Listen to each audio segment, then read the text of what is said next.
Hi, everyone. Another beautiful day, another beautiful morning. Welcome here to the river.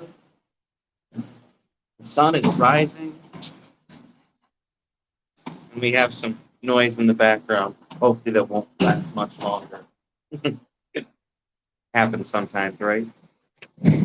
Morning crews, people out there getting their job done. We're up here in this wonderful little public park space next to the river. Absolutely beautiful. Welcome, welcome, welcome. All right, a quick visual descriptor. I have long brown hair, glasses, a black coat and hood, coffee mug in hand. We have the river behind us and the rising sun. Oh, and the river looks beautiful today. Birds are singing. Oh, this is just great. It's wonderful in so many ways. So many ways. And I'm always glad to be able to share this time with all of you. I hope you have your coffee, your tea, whatever it may be, whatever gets your day going, whatever makes your day all the better. I'm a coffee person, and this warm cuppa just makes me smile.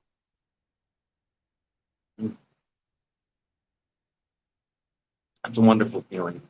I'm coming to you right now through Restream, absolutely wonderful software, which allows me to join you on Twitter, Twitch, YouTube, LinkedIn, all over the place. It's absolutely amazing, and our hearts go out to the people of Restream. Their main office is located in Ukraine. Hopefully, they are all safe and all doing well. But welcome to this great moment we get to spend together. The river is a kind of home, very comfortable, it's very cozy. Put that coffee down just for a moment. But, oh, I'm so glad to be here. Now, I want to talk about something that we've talked about a few times before, and that's improving your writing. There's lots of ways you can improve your writing, and we've covered many of them before. Uh, Writing as a daily exercise, writing more frequently, kind of setting yourself a schedule and a space, doing things to really give a structure and a wholeness to what you're doing. But there's other things that we can do as well. So let's just talk about a couple of them. Now, I've read what I consider to be good, bad advice a lot. And this good, bad advice is particularly directed towards increasing our vocabulary, getting ourselves a wider range of vocabulary and words we know. And I consider this good, bad advice. And the reason I consider it good, bad advice is because when we're increasing the number of words we know, we're not necessarily improving the way we communicate, because just increasing the base number of words we know and then learning more and more words, even though it gives us the ability to say the same things in different ways or sometimes very specific ways, it's not actually improving our overall communication. And there's kind of a rationale behind it. You see, depending on who your audience is, they may not have uh, understanding of all these new words you're learning. And I'm not saying that, people don't know lots of words. People do. People know lots and lots of words. But maybe the context might make it harder to follow. If you want to write for a very large number of people, just knowing more and more words, not necessarily going to give you a bigger and bigger audience. No, I would actually like to suggest increasing your lexicon. Now, there's a slight difference between a vocabulary and a lexicon, and let me make that clear very quickly. Vocabulary is simply a list of words known. knowing many, many words. When we do vocabulary lessons when we're younger in school, we're just learning new words. We might learn the definitions with them, but we don't necessarily learn their importance, their significance, their usage as well. However, the lexicon is not just a group of words known, but also the imparted understanding of significance, importance, usage, commonality, things like that. So each language has numerous lexicons within it, uh, depending on where you're from. If you're from the United States, you have a broad understanding of the uh, English US lexicon. So American English has its own lexicon.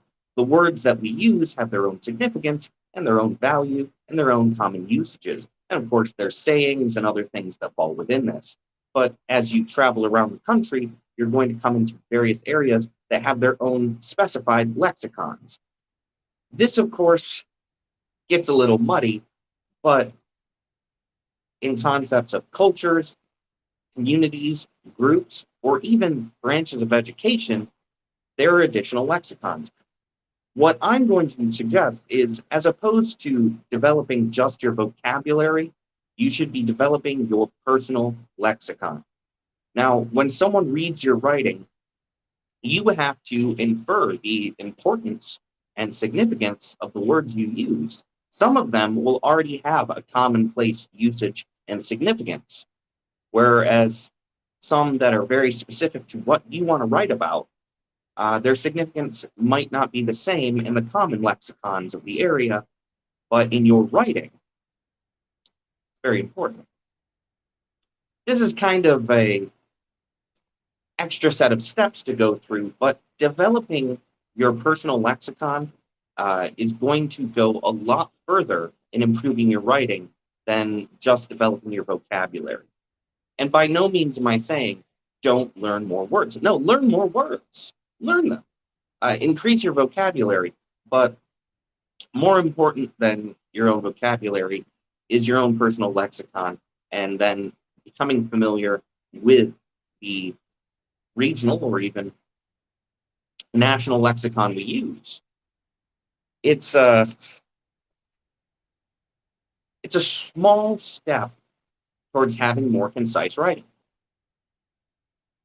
And though it takes some time and it can take reading a lot of other people's work and reading a lot of books or articles, or even taking time to go online, you can watch videos where people discuss the usage of words. It's out there. There's lots of ways to get a better understanding of usage and significance of language. And I'll take this an additional step further. Something that you can do for yourself, for your writing, is actually going ahead and creating a list of your most commonly used words. Now, one of the great things about doing this is if you go through things you've written before, your frequent posting or your poetry or your writing or your copy that you use online, and you just find the words that you use most often, it's going to be pretty quick to see patterns and understand how you speak. And knowing how you speak is going to teach you a whole lot more about how to improve your lexicon than just going out and learning how other people speak. But yes, go out, look, learn, research, find examples. There's just so much out there, and I encourage you to take it all in. Once you have a list of your most common words, you can better structure your writing around that, because now you're going to know how you say a certain thing. And you can begin to understand what those words have in terms of significance to you. If you use a certain phrase over and over, clearly that has a great deal of value to you. Now, some editors would tell you to switch these up. don't use this phrase so much. Um, and though I don't entirely disagree, I will disagree because you have just cemented with all of your previous writing that this means something to you. Hi over there on Twitch. I'm so glad to have you here today. I really do enjoy being able to multi-stream like this. It's so much fun, and you get so much interaction with everyone. And, opens doors. Opens doors.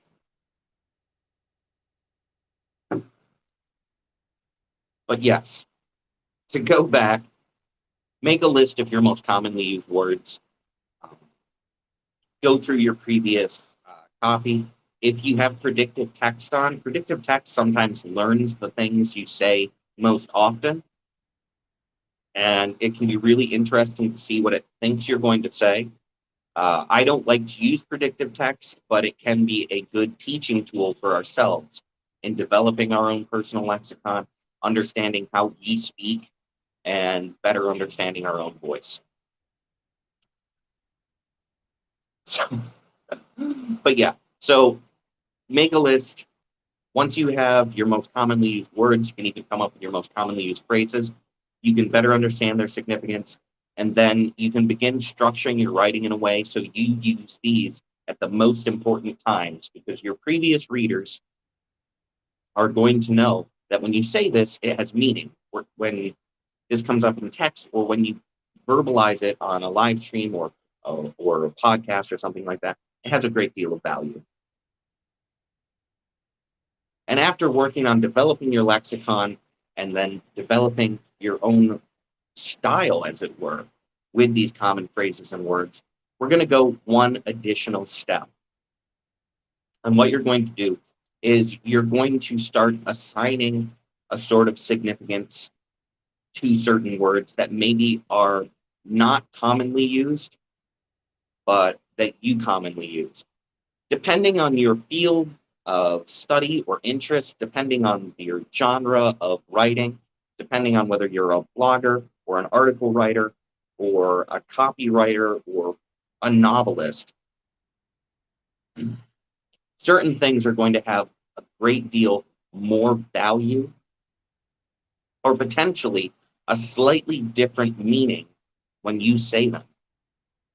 If you're talking about a specific field, say, of academia, there's going to be words that don't have a similar context in normal conversation. Perfectly fine. That's one of the great things about language. It's flexible. So words sometimes have many, many meanings.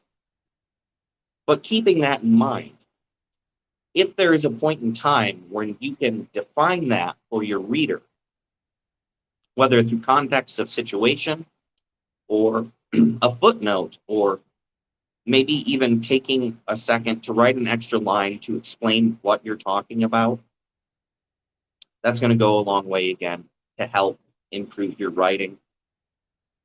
You don't have to do this every single time you write, but if you do it early on, or you intersperse it in your writing, it's going to help your reader, and helping your reader goes a long way to helping you as a writer. If you read something that someone else writes and you find yourself lost,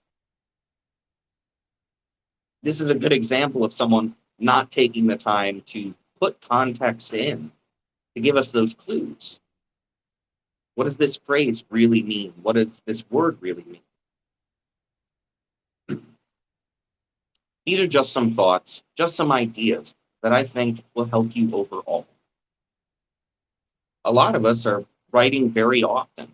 And if you're writing copy every day, or if you're writing poetry, very regularly, if you're a novelist and you're typing up pages a lot, if you're an article writer and maybe every week you have a deadline, it's understandable that you might get stuck in a pattern of just continuing to speak in your own way without potentially giving it as much thought as you should. And the reason I say this, of course, I'm guilty of this, where I will write and write and write, and then I'll come back to it and You know, after a couple of years, you might come back to something and say, I don't think this was as clear as I intended it to be. Just some thoughts, just some words of advice. I want you to be the best writer you can possibly be, no matter what you're writing for. Whether you're writing an artist statement or a business proposal. Clarity is so valuable and so important. Now, I definitely think you all deserve an extra cup of the day, coffee, tea, whatever it may be. Get yourself a big one. You deserve it. An extra cuppa, a third extra cuppa. However your day goes best. Now, before we get going today, I do want to talk about one more thing, and that is the art of feeling, an abstract expression art workshop. I'm running these art workshops every third Saturday of the month through the rest of the year, and I'd like to invite you to join us. Sign up. Abstract art is a very wide and diverse set of disciplines in art. There are so many different kinds. And I'd like to introduce you to that thing in particular, the art of feeling, abstract expression. Now, abstract expression is different from abstract expressionism. And if you come to one of the workshops, I can explain some of the ways how. But abstract expression itself is translating things like our feelings and our emotions and stuff that sometimes doesn't even have a name inside us into color and shape and tone. And this is something that I think anyone can do. Whether you've never painted or whether you've been painting for years, there's so much to learn from the art of feeling. The next one is on April 16th from 11 a.m. to 2 p.m. Eastern Time. Please come, please sign up. As long as you have paintbrushes, some paper or canvas, and some paint, you are good to go. There are recommended supplies on the listing and a link to my Amazon storefront where you can pick up some art supplies. But again, don't worry about it. As long as you have paintbrushes, paint, and something to paint on, paper or canvas, whatever works for you, you're good to go. It's going to be a whole lot of fun. We had a whole lot of fun at the last one. And of course, depending on when you're watching this, maybe the next one has already happened, or maybe another one is coming up very soon. So please come along. We're going to have a great time. We'll get in touch with our feelings, and we'll get in touch with art. But thank you for being here. Thank you for enjoying this beautiful sunrise and this river with me. I wish you a most beautiful day. In every way. I want you to take care. You get that cuppa you deserve. And I hope that today some things have helped you with improving your own writing. It is time for me to go. So thank you for being here. I'll see you all again real soon. Take care. Be excellent. Have a good one. Bye, everybody.